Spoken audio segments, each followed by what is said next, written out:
wherever her. Yeah, so she's gone down, come back Tuesday, as she does. And then Roy's home by himself for the next 2 days. So, yeah, so she's done that a few times. Left him at home so she can go down. She does. She does. Like I said, she does more miles up and down that highway than the milkman does. Because she has.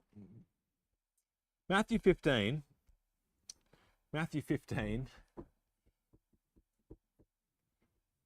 The who's here tonight might this might add application to where we are, what we're looking at. But Matthew 15.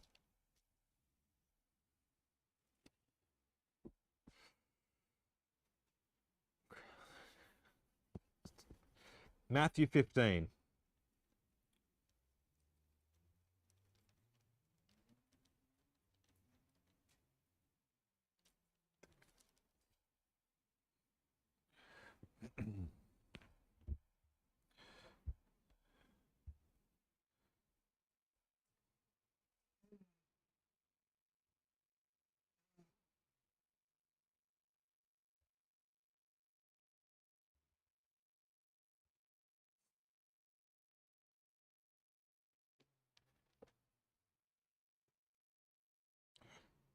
All right.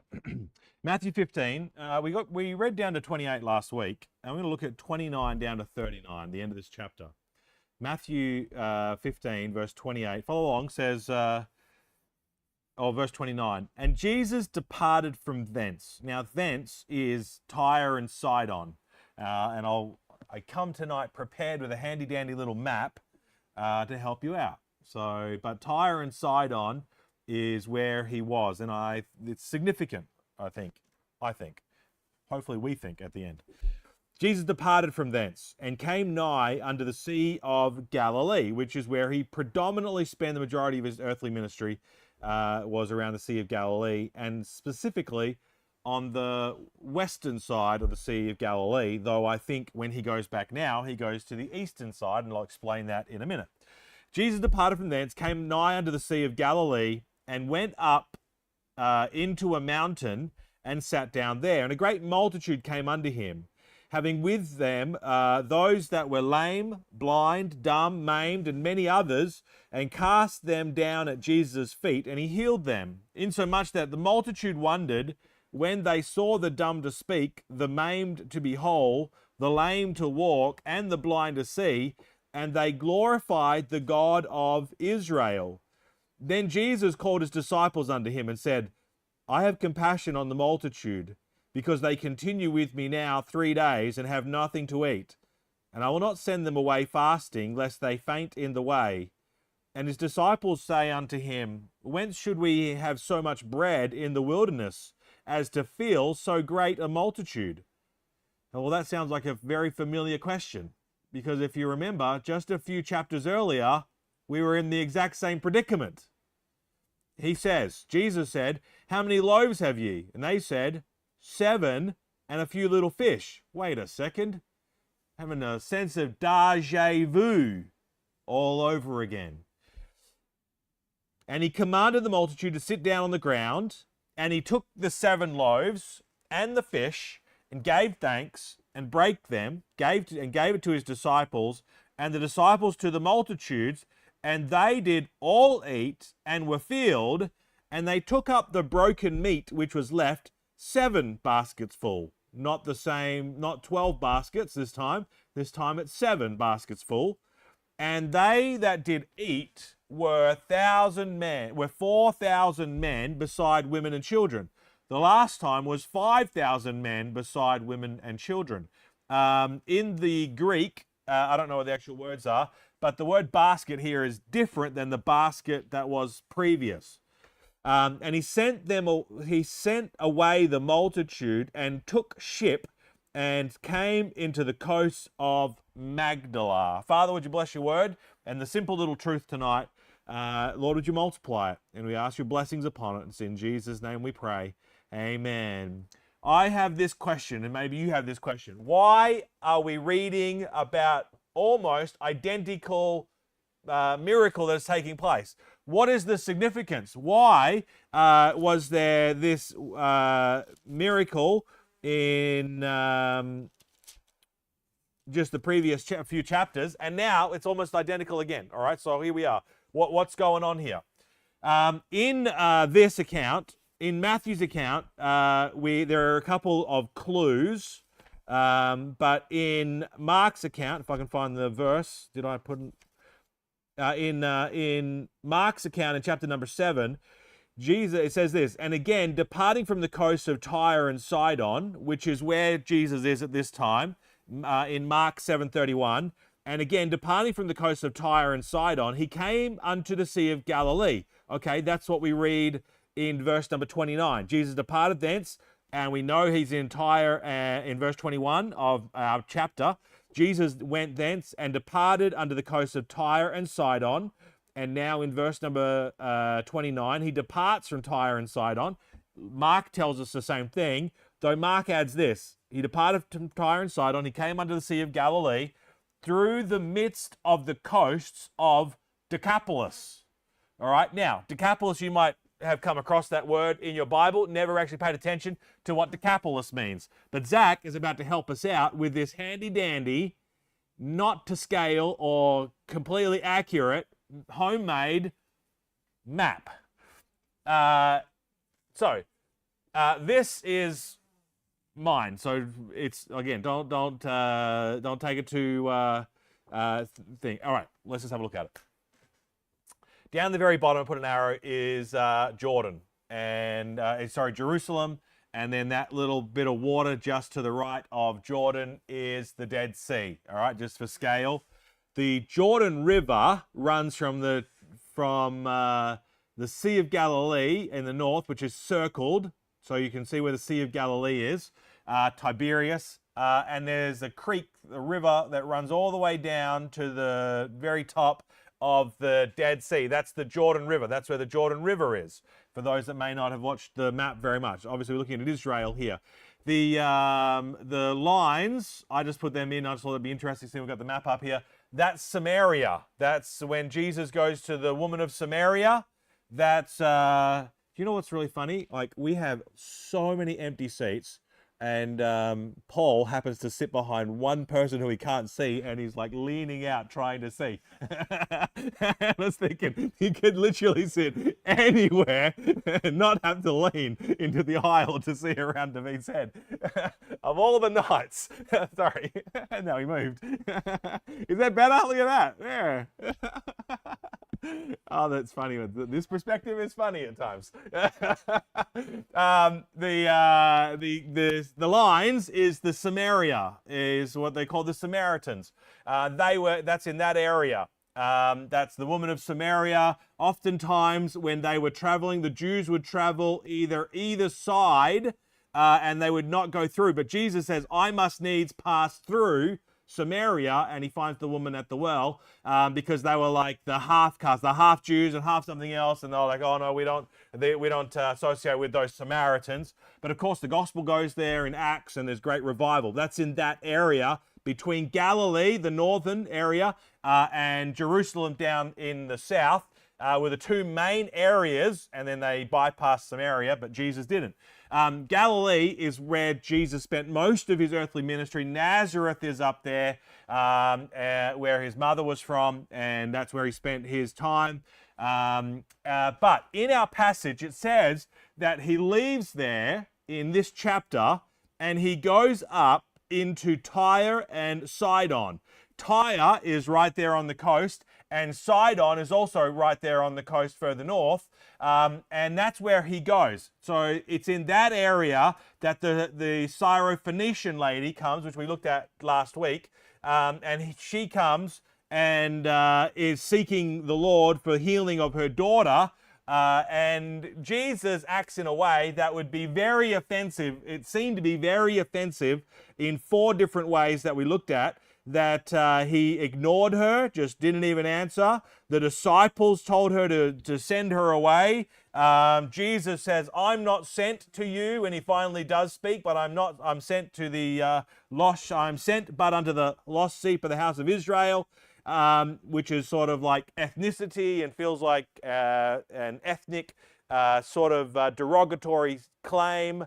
And then at the very end, it says that we're not going to take the children's bread and cast it to dogs. 4 times that if you're ever going to get offended, probably one of those 4 is going to offend someone. She got all 4. And yet her great faith pushed through what could have been a possible offense because she had great faith to trust in who Jesus was. And he was showing that the comparison, we looked at this last week, the Pharisees were offended by what Jesus taught about washing of hands and about their fathers.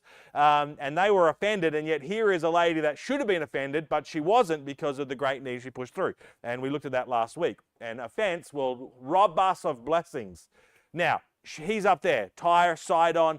He's left Israel. This is not in Israel anymore. And this day, I think now it's, what's north? Lebanon? And Tyre and Sidon were separate. They're not Israel. And so he's left the coasts of Israel, and he is saying, I have seen greater faith here with this Syrophoenician lady than I have seen in all of Israel, as she believed on Jesus. Now, when it says he departed, it says that he departed from the coasts. Means not necessarily, the coasts don't always mean like we would think of water boundary. It just means the boundaries of that particular area. But in this case, he did leave the coast of Tyre and Sidon, and he came unto the Sea of Galilee. Now, again, Mark tells us that he goes to Decapolis. Decapolis is this. In the Olympics, a decathlon is how many events? Oh, it's 10. Yes, he's ready for his math quiz. He's ready for his, dec is 10. All right, decade. So anyway, 10. So a decathlon is 10, is the 10 events, whatever they are. Now, Decapolis is a series of 10 cities that were in that area. It was a group of 10 predominantly Greek and Roman cities located mainly east of the Sea of Galilee and the Jordan River. They were largely Gentile region influenced by Greek culture, language, and religion. So they are predominantly Gentile. They are, again, outside the coast of Israel. And I think this is where the significance lies. So when he returns to the Sea of Galilee, he doesn't return to the Jewish side of the Sea of Galilee. He turns to the other side of the Sea of Galilee, to the Decapolis, the 10 cities. Damascus is at the top, and then I don't know all the other names that are there. I don't think we get those names. You can look them up and find them, but I never put them on there. But they're in roughly those areas of those 10 cities. But he says that he goes to the Sea of Galilee, probably around that one city that's on the bottom area of the Sea of Galilee, and he is ministering in these cities, and he is healing. There are people, they are bringing the lame, they are bringing the maimed, they are bringing the blind, and they are being healed, and multitudes are following. And they're following and following. 3 days they are following, and now they're getting hungry. And Jesus, having compassion on them, sees their hunger and now says, right, let's feed them. And the disciples are like, we don't have enough bread to feed them all. And Jesus says, what do you have? And this, again, the whole thing plays out. And they said 7 fish and a few, 7 loaves and a few fish. Now, all of this is very similar to the first time. The first time Jesus did this miracle, it was just outside of Capernaum, and it was about an hour. They saw him go, and they ran after him, and he went by boat across to the very top of the Sea of Galilee, about an hour's walk, about 5 kilometers or so, outside of the city of Capernaum. And they all ran on foot and outran them and got there, and all of a sudden the crowds are there, and he's teaching them in the very northern part, and they are predominantly Jews the first time that the miracle takes place. But this one is predominantly Gentiles. So one is Jews, one is the Gentiles. He's in Decapolis. It tells us these things. It's on the other side. He is dealing with the non-Jews, the Gentiles, and the same thing takes place. But here's the thought, and I don't know how to express this or draw it out or fluff it up any way other than what the title is. Zach, would you go back to our title screen? The crumbs which became a feast. Because what do you have in verse number 27? You know what the Syrophoenician lady was saying, what Jesus said to the Syrophoenician lady? We don't give, it's not meat, it's not proper to give the food of the children to the dogs. And the children's bread and cast it to the dogs. And she said, truth, Lord, and yet the dogs eat of the crumbs which fall from their master's table. She said, I will take just a little itty bit. I know I'm not worthy of it, but I'm happy to be. You're saying I'm a dog, then I'm happy to be the dog, but even the dog gets to be underneath the table and it's licking up the crumbs. I will take the crumbs. There was great faith to say, I will take the crumbs from Christ because I know what you can offer, and even your crumbs, I want even your crumbs. If that's all I can get from you, then I will take your crumbs. And here is Israel. They are given the literal bread from heaven and they are rejecting it. And the Gentile woman is saying, I'll take the crumbs. Forget about the bread. Just give me a little bit.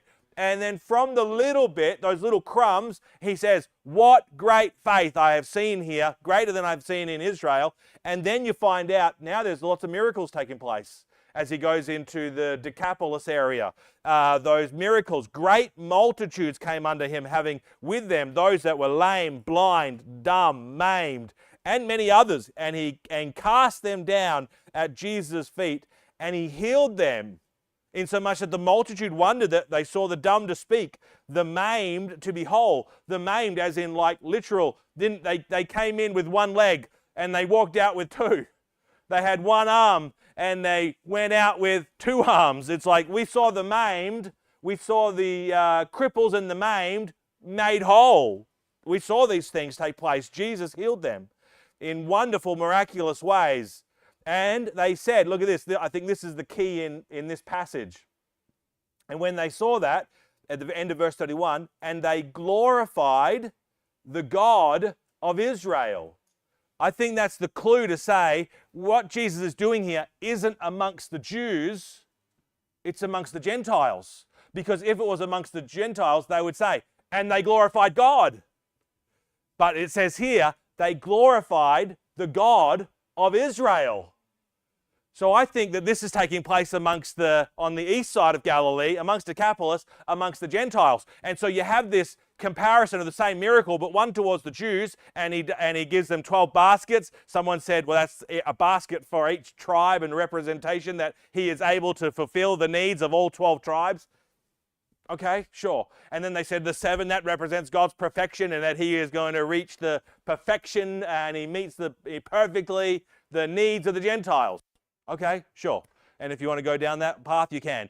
And it might be no significance at all that there is a difference between a 12 and a 7. But anyway, he does those. There's slight differences, but at the end of the day, 5,000, 4,000 plus men, women and children, plus the women and the children. But he is saying, what starts out amongst the Gentiles as just crumbs, by the end of the chapter is literally a feast with more left over than people can actually eat. And that's the thought, man, what a great thought. I don't know exactly how to expand that out into like every area other than to say, man, is that not like God? To take crumbs and make them a feast. To take little tiny beginnings and turn it into something that is too much to even handle, that there is store left over and everybody's full. He takes the crumbs, and these crumbs ultimately by the end of the chapter become a feast. But here's the thought, is that that lady, the Syrophoenician lady, she was willing to take the crumbs. She was willing to take the crumbs because she knew, well, she didn't know, but she knew that the crumbs with Christ was ample as what she wanted. And we have to be willing to take the crumbs because Christ is able to take crumbs and turn them into feasts. And sometimes we shun the crumbs and think, no, I don't want this. This is too little. I'm going to wait for the bigger. And in America, not so much over here, but there's so many different churches. There's churches everywhere. In every little country town, there's little country churches, and then there's big churches in the city. And of course, the big churches in the city are way more prominent than the little country churches in the middle of nowhere. And it's one thing to say, oh, there's a little country church over there, and it's in the middle of nowhere, and nobody goes to that town, and there's only a handful of people in a little building, and it'll never be much. And then there might be a church that's in the city, and you're like, man, I'd much rather go work in the church in the city. It's got the big name and the big premise and the lots of the people, and it's got a bigger, it's got the bigger influence, and you're choosing between the two, and it's like people naturally would want to say, I want the city. But yet God often says, I want you to go to the crumbs. And there are some of the greatest preachers started out in little tiny country towns willing to take the crumbs, and God used their ministries, and they actually became a spiritual feast to people by being willing to take the crumbs and leaving it up to God whether he turns it into a feast or not. Spurgeon started out in a tiny little church in the middle of the country that he thought nobody ever knew he even existed, and then and he's pastoring there at some ridiculous age, like 18 or 19 years of age, and he's pastoring there in this tiny little place. And then Park Street, after their famed pastor died, the big church in London writes him a letter to C.H. Spurgeon, and they mailed it to him, and he got the letter, and he thought, this is how he was, he thought it was wrongly addressed to a different Spurgeon. When they asked him, they said, what are you asking me to come preach for you? He goes, I'm just this little kid in this little tiny little place. And so he ignored it, and he just presumed that it wasn't for him. It was false, it was misaddressed. And another one came, said, no, we want you to come to us. But he was faithful with crumbs, and God ultimately took him and placed him at Park Street Chapel Church, and the ministry that he had ended up becoming a feast. W.A. Criswell, pastor of one of the largest Southern Baptist churches in Dallas, started out a little tiny little church in Kentucky that was in the middle of nowhere, laboring away, and then God took him and placed him into this massive church in Dallas. He was willing to take the crumbs, and God is the one that changed that and put it into the feasts. And there's lots of different ways that you can look at that, but oftentimes people are like, no. And many people have passed over what might be perceived as crumbs because it's just not worth it, and we can't support the family, and this is not going to work out. But God shows that he is able to take crumbs and turn them into feasts. To take something little and it's only a part of something, it's not even a whole loaf, it's just the part of something, and he's able to actually make it abundantly above that we ever think it could possibly be. There's a church, in fact, Jemuel made mention of it, but Paul Chappell, when I held up the book, it was on the book, he said, Paul Chappell, I know that name. I said, yeah, Paul Chappell is in the US. But he took a church in Lancaster, California, 45 years ago, and the building was on foreclosure, and he was like 25 years of age or something, and he goes up there to preach for this church because they had no pastor. The building was in foreclosure, and there was like 12 or 14 people in that little church, and he goes up there to preach, and he preached for them, and he's leaving town, it's just like God burdens his heart or something happens that it's like, no, I want you to be here. I want you to be in this little church here in Lancaster, California. And he ends up coming back, and God gets a hold of his heart, and he goes back to that church in Lancaster Baptist Church there in Lancaster, California, and went back to a foreclosed building, 14 people. And today, that church is like 6,000, 7,000 people with a Bible college and all these things. And it's like, what? God took crumbs and was able to turn it into a feast. That's the God we serve. God takes little tiny things, little bits of faith, and is able to do amazing things with little bits of faith. If we're willing to say, God, I got nothing to offer, and there's no abilities here, but God, I just trust that you can do something. I just want the crumbs. If that's all I can get from you, I'd much rather have crumbs from Christ than to have a loaf of bread without Christ. There's a proverb that says it's better to eat a dinner of herbs than a stalled ox and hatred with. It's better to eat a dinner of herbs where love is than a stalled ox and hatred therewith.